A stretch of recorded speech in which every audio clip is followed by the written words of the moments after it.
నమస్కారం. ఈ వీడియోలో ధ్యానం చేసేటప్పుడు మనం ఎలాంటి ఆసనంలో కూర్చుంటే త్వరితగతంగా మనకు ఫలితాలు వస్తాయి దాని గురించి తెలుసుకుందాం. పతంజలి మహర్షి అష్టాంగ యోగాన్ని నిర్మించాడు. ఆయన నిర్వచనం ప్రకారం స్థిరం సుఖం ఆసనం. మొట్టమొదటిగా ధ్యానంలో సరిగ్గా సరి అయిన ఆసనం తీసుకుంటేనే మనం ఎక్కువసేపు ధ్యానంలో సాధన చేయగలుగుతాం. కాబట్టి స్థిరం సుఖం ఆసనం అని చెప్పాడు. స్థిరంగా ఉండాలి అంటే ఎక్కువసేపు కదలకుండా ఉండగలిగేటట్లు ఉండాలి. ఫస్ట్ పాయింట్ ఇది. స్థిరంగా ఉండడం, సుఖంగా ఉండడం. సుఖంగా అంటే హాయిగా ఉండాలి, ఎలాంటి ఇబ్బంది లేకుండా. మీరు చాలాసేపు గంట సేపు కూర్చోవచ్చు, కానీ మీ ధ్యాస అంతా కాళ్ళ నొప్పుల మీద, కీళ్ళ నొప్పుల మీద, నడుము నొప్పి మీద ఉందనుకోండి, మీకు సుఖంగా లేనట్టు. కాబట్టి స్థిరం సుఖం ఆసనం రెండు పదాలు ఉన్నాయి ఇక్కడ. స్థిరంగా ఉండాలి అంటే ఎక్కువసేపు కూర్చోగలగాలి, సుఖంగా అంటే హాయిగా ఉండాలి, ఏ ఇబ్బంది లేకుండా అప్రయత్నంగా ఉండాలి. అప్పుడు మీ ధ్యాస అనేది సరిగ్గా శ్వాస మీద మీరు ఉంచగలుగుతారు. ఒకవేళ మీరు పద్మాసనమో వజ్రాసనమో లేకుంటే మీకు ఇష్టం వచ్చిన ఒక కష్టమైన ఒక ఆసనం వేసుకుంటే దాంట్లో ఎక్కువసేపు మీరు కూర్చోలేరు. కొద్దిమంది మాత్రమే ఆసనాల మీద ప్రాక్టీస్ ఉంటుంది, అది కూడా 10 నిమిషాలు 15 నిమిషాలు కూర్చోగలరు. మరి మనం 2 గంటలు 3 గంటలు 4 గంటలు ధ్యానంలో కూర్చోవాలంటే ఏ ఆసనాలు పనికిరావు. మరి ఎలాంటి ఆసనం తీసుకోవాలి అంటే స్థిరంగా ఉండేటువంటి సుఖమయంగా ఉండేటువంటి ఆసనాన్ని తీసుకోవాలి. కాబట్టి అందరం మామూలుగా సకలముఖలం పెట్టుకొని చేతి వేలల్లో పెట్టుకొని కూర్చోవచ్చు. ఇది అందరికీ అలవాటు ఉన్న ఆసనం. మీరు జర్నీ చేసేటప్పుడు ట్రైన్లలో కానీ బస్సులలో కానీ గమనించవచ్చు, చాలామంది న్యాచురల్గా ఇలా 2 చేతులు కలుపుకొని హాయిగా అట్లా కళ్ళు మూసుకొని నిద్రపోతూ ఉంటారు. అంటే అది అప్రయత్నంగా ఉండేటువంటి ఆసనం అనమాట. కుర్చీలో కూర్చున్నా కానీ, బెడ్ పైన కూర్చున్నా కానీ, మామూలు కింద కూర్చున్నా కానీ, గోడకు ఆనుకొని కూర్చున్నా కానీ కాళ్ళు 2 సకలముఖలం పెట్టుకొని కూర్చోవాలి. హాయిగా చేతులు 2 కలుపుకొని ఉండాలి. ఎలాంటి ముద్రలు ఉండకూడదు. ఇలాంటి ముద్రలు, ఈ ముద్రలు ఇవన్నీ ఓపెన్ ప్లేసెస్, ఈ ఎనర్జీ అంతా బయటికి వెళ్ళే ప్లేసెస్. ఇవేవి కూడా తెరిచి ఉంచితే ఇవంతా ఎనర్జీ అంతా బయటికి వెళ్ళిపోతుంది. కాబట్టి ఈ చేతి వేలల్లో వేలు ఇలా కలిపి ఉంచుకుంటే ఎక్కడ కూడా ఓపెన్ ప్లేసెస్ అన్నీ లేకుండా సర్క్యూట్ ఫామ్ అవుతుంది. నెక్స్ట్ కాళ్ళు 2 మనం క్రాస్ చేసుకొని కూర్చుంటాం. సో ఈ విధంగా ఉన్నప్పుడు ఆసనంలో స్టెబిలిటీ అనేది పెరుగుతుంది, స్థిరత్వం పెరుగుతుంది. మన చుట్టుముట్టు ఒక ఎలక్ట్రోమాగ్నెటిక్ ఫీల్డ్ ఏర్పడి మీరు స్థిరంగా కూర్చోగలుగుతారు ఎక్కువసేపు. సో స్థిరం సుఖం ఆసనం. చాలామంది అంటారు పద్మాసనంలో కూర్చుంటే ఎక్కువ శక్తి వస్తుంది అని. అసలు శక్తికి ఆసనానికి సంబంధం లేదు. మీరు ఎటువంటి కష్టమైన ఆసనం తీసుకున్నా దానికి మీరు తీసుకునే ధ్యాన స్థితికి సంబంధం లేదు. మీరు ఎంత హాయిగా కూర్చుంటే, మిమ్మల్ని ఎంత ఇబ్బంది పెట్టకుండా హాయిగా కూర్చోగలిగితే మీరంతగా మీ ధ్యాసను శ్వాస మీద ఉంచగలుగుతారు. కాబట్టి ఏ ఆసనం అనేది మనకు ఇంపార్టెంట్ అంటే మనం ఎక్కువసేపు హాయిగా గంటలుగా కూర్చోగలుగుతాము, అదే మనకు సరిపోయినటువంటి ఆసనం. ఒక వ్యక్తి పద్మాసనంలోనే ఎక్కువసేపు కూర్చోవచ్చు, కాబట్టి ఆ వ్యక్తి పద్మాసనంలో కూర్చుంటే నో ప్రాబ్లం. ఇది ఒకటోది. రెండవది, వెన్ను నిటారుగా ఉంచాలని చెప్తారు. వెన్ను నిటారుగా ఉంచితే శక్తి ఎక్కువగా వస్తుంది అని చెప్తారు చాలామంది. శక్తి ప్రవాహం సరిగ్గా జరగాలంటే వెన్ను నిటారుగా ఉండాలంటారు. మీరు పడుకున్నప్పుడు కూడా మీకు నిద్రలో శక్తి వస్తూ ఉంటుంది, మరి అప్పుడు వెన్ను నిటారుగా ఉంటుందా? ఉండదు. ఇదంతా కూడా రూమర్ లాంటిది. సో వెన్ను నిటారుగా ఉంచాల్సిన అవసరం లేదు. మీరు ట్రై చేసి చూడండి, వెన్ను నిటారుగా ఉంచి ఎంతసేపు కూర్చుంటారు, మీకు ఇమ్మీడియట్గా నడుము నొప్పి స్టార్ట్ అవుతుంది. మీ ధ్యాస శ్వాస మీద నుంచి మళ్ళీ నడుము నొప్పి దగ్గరికి వస్తుంది, బ్యాక్ దగ్గరికి వస్తుంది. కాబట్టి ధ్యానంలోంచి మీరు బయటకు వస్తారు. సో వెన్ను నిటారుగా ఉంచాల్సిన అవసరం లేదు. హాయిగా కూర్చోవాలి, కంఫర్టబుల్గా. మీకు ఏ ఆసనం ఉంటే ఆసనంలో కూర్చోవాలి. ఇది రెండవది. సో స్థిరం సుఖం ఆసనం. హాయిగా కళ్ళు మూసుకుంటాం. మరి కళ్ళు తెరిచి ధ్యానం చేసుకోవచ్చు కదా అంటే 80% ఆఫ్ ద ఎనర్జీ కంటి చూపు ద్వారానే బయటికి వెళ్ళిపోతుంటుంది. మనకు ఫోన్లో ఎక్కువగా డిశ్చార్జింగ్ అయ్యేది స్క్రీన్ నుంచి. అంటే డిస్ప్లే ఆన్ అయి ఉన్నప్పుడు 80% ఛార్జింగ్ అంతా తగ్గిపోతుంది. అలాంటివే మన 2 కళ్ళు. ఒక దృశ్యం చూడాలంటే ఎంతో శక్తి మనకు కావాలి. Consumption of energy is more lot, చాలా ఎక్కువ అనమాట, ఎక్కువ ఖర్చు అయిపోతుంది. కాబట్టి కళ్ళు మూసుకోవాలి. కళ్ళు మూసుకుంటే ఇంకోటి ఏంటంటే కనిపించే దృశ్యము మన లోపల ఆలోచనని కలిగింపజేస్తుంది. కాబట్టి కళ్ళు మూసుకుంటే ఏమవుతుంది, బయట నుంచి వచ్చే ఏ అంశం కూడా మనను డిస్టర్బ్ చేయకుండా కళ్ళు మూసేసుకుంటాం.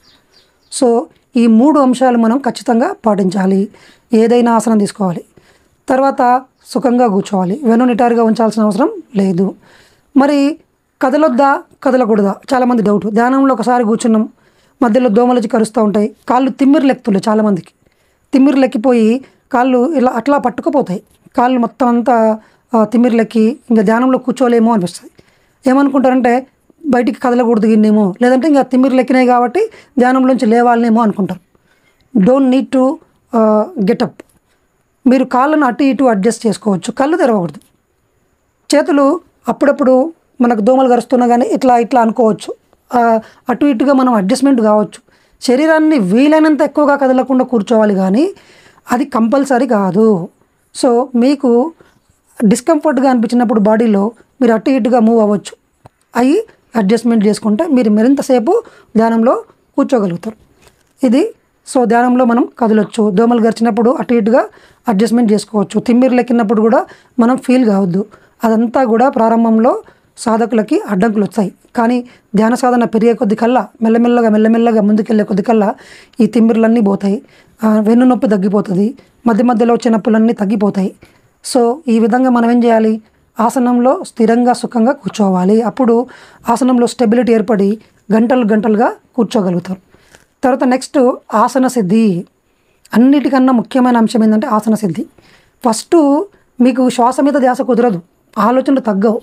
ఫస్ట్ మనకి ఏం అలవాటు అవుతుందంటే ఫస్ట్ స్టెప్లో ధ్యానంలో కూర్చోవడం నేర్చుకుంటాం మనం. అందరు ఏమనుకుంటారంటే స్టార్ట్ చేసిన వెంబడి నాకు ధ్యానం కుదరట్లేదు. Stop complaining this one.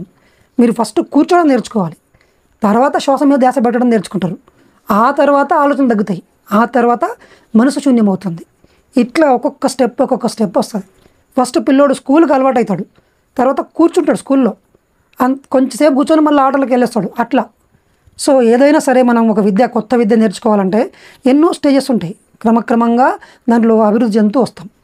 కాబట్టి మీరు డిసప్పాయింట్ కావద్దు ఎవరు కానీ. నాకు ధ్యానం కుదరట్లేదు, నాకు శరీరం సహకరించట్లేదు, నిద్ర వస్తుంది, నాకు ఆలోచనలు ఎక్కువ వస్తున్నాయి, కాళ్ళు తిమ్మిర్లు ఎక్కుతున్నాయి, తల తిరుగుతుంది, ఇవన్నీ కూడా వంకలే. ఇవన్నీ ఎక్స్క్యూజెస్ చెప్పకూడదు మనం. కొన్ని రోజులకు అన్నీ పోతాయి. సో ఇవన్నిటిని మనం ఓపికతో భరిస్తూ ప్రతిరోజు మనం ఎంత టైం అనుకుంటామో అంత టైము ఖచ్చితంగా కూర్చోవడం నేర్చుకోవాలి. రైట్. మరి ఆసన సిద్ధి ఎలా వస్తుంది అంటే, ఒక వ్యక్తి కదలకుండా 3 గంటలు ఒక చోట నిశ్చలంగా కూర్చోగలిగితే దాన్ని ఆసన సిద్ధి అంటాం. ఎవరికైతే ఆసన సిద్ధి లభిస్తుందో వాళ్ళకి ధ్యానంలోకి వెళ్ళడం చాలా సులభం.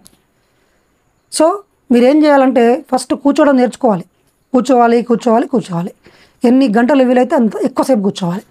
మీకు థాట్స్ వచ్చినా, శరీరం నొప్పులు పట్టినా, తర్వాత బయట నుంచి శబ్దాలు వినిపిస్తుంటాయి. చాలామంది అంటారు పక్కన నుంచి నాకు ఎన్నో శబ్దాలు వినిపిస్తున్నాయి, పక్కన ఎవరో మాట్లాడుతున్నారు, నాకు డిస్టర్బ్ అవుతుంది. డిస్టర్బ్ అవుతుంది, బయట నుంచి వచ్చే శబ్దాల గురించి మీతో సంబంధం లేదు. అందరూ ఏమనుకుంటారు, కామ్గా నిశ్శబ్దంగా ఉన్న ప్లేస్లోనే కూర్చొని ధ్యానం చేయాలి అనుకుంటారు. ఓకే, ఉంటే బెటరే, కానీ వీళ్ళు లేదు. అందరు చుట్టుపక్కల శబ్దాలు వినిపిస్తున్నాయి, మన శబ్దాలతో సంబంధం లేదు. మీరు ఫస్ట్ కూర్చోవడం నేర్చుకుంటారు, తర్వాత శ్వాస మీద ధ్యాస పెట్టిండ్రా లేదా. చుట్టూ వినిపించే శబ్దాలు మీకు ఎన్నో ఆలోచనల్ని కలగజేస్తాయి, అయినా డోంట్ వర్రీ, మీరు కొనసాగించాలి. సో చుట్టుపక్కల ఉన్న శబ్దాలను వింటున్నప్పటికీ మీరు శ్వాస మీద ధ్యాస పెట్టడం అనేది ప్రాక్టీస్ చేయంగా చుట్టూ ఎన్ని శబ్దాలు వినిపించినా మీరు శ్వాసను గమనిస్తారు, మీ మైండ్ శూన్యమవుతుంది. చుట్టూ శబ్దాలు ఉంటాయి కానీ మీరు డీపర్ స్టేట్లో ఉంటారు. ప్రతి అంశము వినిపిస్తుంది, చుట్టుపక్కల వినిపించే కోళ్ళ శబ్దాలు, మేకల శబ్దాలు, పక్షులవి, గాలి, బయట మాట్లాడుతున్నవి, బండి శబ్దాలు అన్నీ వినిపిస్తుంటాయి. బట్ మనం చాలా డీపర్గా ఉంటాం. సో సౌండ్స్ని పట్టించుకోవద్దు. సార్ మరి ఒక గదిలో కూర్చొని ఒక చోటే కూర్చొని ధ్యానం చేస్తే మంచిదని చాలామంది చెప్తారు. ఒక దిక్కుకు ఉండి కూర్చొని చేస్తే బాగుంటుందంటారు. ఎగ్జాక్ట్లీ ఉత్తరం దిక్కు వైపుకి తలను పెట్టి ముఖాన్ని పెట్టి కూర్చొని ధ్యానం చేయడం అనేది మనకు చెప్తారు. దానికి మ్యాగ్నెటిక్ ఫీల్డ్, భూమి యొక్క అయస్కాంత శక్తి క్షేత్రానికి సంబంధం ఉంటుంది. ఇది వేరే వీడియోలో మనం తెలుసుకుందాం. సో వీళ్ళు ఉంటే అలా చేయండి. ఇవన్నీ కూడా మ్యాండేటరీ కాదు, సెకండరీ. ప్రైమరీ ఏంటంటే మీరు కూర్చొని శ్వాసను గమనించడమే. కూర్చున్న ఆసనం కూడా మీకు సెకండరీయే. లాస్ట్కు శ్వాసను మీరు సరిగ్గా గమనిస్తున్నారా లేదా అనేది ఇంపార్టెంట్. కాబట్టి సో మీరు మీ ఒక ప్లేస్లో ప్రత్యేకించి ఒక ప్లేస్లో కూర్చోవడం అలవాటు చేసుకుంటే ఏమవుతుందంటే ప్రతి దానికి ఒక అలవాటుగా మనం ఆ ప్లేస్కి వెళ్ళే వరకల్లా మీ మైండ్కి అలవాటు అవుతుంది అన్నట్టు తెలిసిపోతుంది అనమాట. ఓకే, ఇప్పుడు నేను ఆలోచించకూడదు, ఇప్పుడు నేను స్థిరంగా కూర్చోవాలి 1 గంట 2 గంటలు. సో ఇప్పుడు నేను శ్వాసను గమనించాలి. Your subconscious mind is printing. మీ మైండ్లో మీరు ప్రింట్ చేస్తున్నారన్నమాట ఆ ప్లేస్ దగ్గరికి వెళ్ళి కూర్చునే వరకల్లా. సో ఒకటే ప్లేస్లో ఉంటే మంచిది. గదిని చీకటి చేసుకోమని చెప్తారు. ఎస్, కంటి మీద లైట్లు ఎక్కువగా ఉన్నప్పుడు కంటిలోంచి రేడియస్ వచ్చి మన రెటీనా మీద పడి ఇబ్బందికరంగా ఉంటుంది. కాబట్టి మనకు వీలైతే ఆ రూమ్ను చీకటి చేసుకుంటే మంచిది. Along with music, beautiful music పెట్టుకుంటే మంచిగా ఉంటుంది. తర్వాత కొన్ని అగరబత్తులు మంచిగా వెలిగించుకుంటే మంచి స్మెల్, పర్ఫ్యూమ్ మంచిగా చాలా బాగుంటుంది. కాబట్టి ఇవి వాడుకోవచ్చు. ఇంకా మీకు శ్వాస మీద ధ్యాస కుదురుతుంటుంది. మెల్లమెల్లగా మీ మనసు అంతా కూడా శ్వాస మీదకి వస్తున్నప్పుడు మధ్యలో ఎన్నో చోట్లకు వెళ్ళిపోతుంటుంది. బట్ తెలుసు కదా, మన ఆలోచన అంతా ఒకటే. మన ధ్యాస అంతా తీసుకొచ్చి శ్వాస మీద పెడుతూ ఉండాలి. మనం మళ్ళీ మళ్ళీ మళ్ళీ మళ్ళీ సాధన చేస్తూనే ఉండాలి. ఎన్నిసార్లు అయినా పర్లేదు. ఓకే, ఈరోజు మనకి ఇంతసేపే కుదిరింది, మనం అనుకున్న టైంకి ఖచ్చితంగా కూర్చోవాలి. చాలామంది అడుగుతుంటారు, మళ్ళీ బ్రహ్మ ముహూర్తంలో ధ్యానం చేస్తే మంచిది కదా అని చెప్పి. బ్రహ్మ ముహూర్తం అంటే పెద్దలు చెప్పినట్ల ప్రకారం ఉదయం 3 నుంచి 6 గంటల వరకు. ఉదయం 3 గంటలకు మరి ఒకటేసారి మీరు ఉదయం 3 గంటలకు లేచిన అనుకోండి, ఏమవుతుంది? నిద్ర వస్తుంది. కాబట్టి మంచిదే ఆ టైంలో, కానీ నిద్ర వస్తుంది. ధ్యానం చేయట్లేదు, మీరు నిద్రపోతున్నారు. దానికన్నా బెస్ట్ 5 గంటలకు లేచి చక్కగా 1 గంట సేపు ధ్యానం చేయడం బెస్ట్. సో బ్రహ్మ ముహూర్తంలో ధ్యానం చేసినా మంచిదే. అది ముందుకు వెళ్ళిన తర్వాత ఒక్కొక్కటిగా మనం అలవాటు చేసుకోవచ్చు. సో ఈ విధంగా మనం ధ్యానంలో ఈ టిప్స్ అన్నీ పాటించాలి. తర్వాత పిరమిడ్ ధ్యానం ఉపయోగించుకోవాలని చెప్పుకున్నాం మనం, పౌర్ణమి ధ్యానం. సో ఈ ఆసన సిద్ధి కోసం మనం ఎక్కువ కష్టపడాలి. ఎక్కువసేపు మనకు ఆసన సిద్ధి లభించేంత వరకు మనం మనసు కుదుట పడదు అనమాట. ఫస్ట్ శరీరము మనసును ప్రభావితం చేస్తుంది, మనసు శరీరాన్ని ప్రభావితం చేస్తుంది. ఫస్ట్ కూర్చున్న మనసు బయటికి లేచిపోదాం పదా అని చెప్తుంటుంది. ఆ టీవీ చూద్దాం పదా, ఫోన్ పట్టుకుందాం పదా, వాళ్ళతో మాట్లాడదాం పదా, రేపటి నుంచి ధ్యానం చేద్దాం, ఎల్లుండి నుంచి చేద్దాం, పోస్ట్పోన్మెంట్ చేస్తూ మన మనసు నిశ్చలంగా లేకుండా అస్థిరంగా అటు ఇటు తిరుగుతూ ఉంటుంది, ధ్యానం చేయనీయదు. కాబట్టి వీటన్నిటినీ మనం పరిగణనలోకి తీసుకొని ఓపికతో ఉన్న చిన్నపిల్లోడికి మనం బుజ్జగించినట్టుగా కూర్చోబెట్టడం నేర్చుకోవాలి. సో ఇది అండి ఇవాల్టి ఈ వీడియోలో మనం ఏ ఆసనంలో కూర్చుంటే బాగుంటుందనేది తెలుసుకున్నాం. Thank you very much.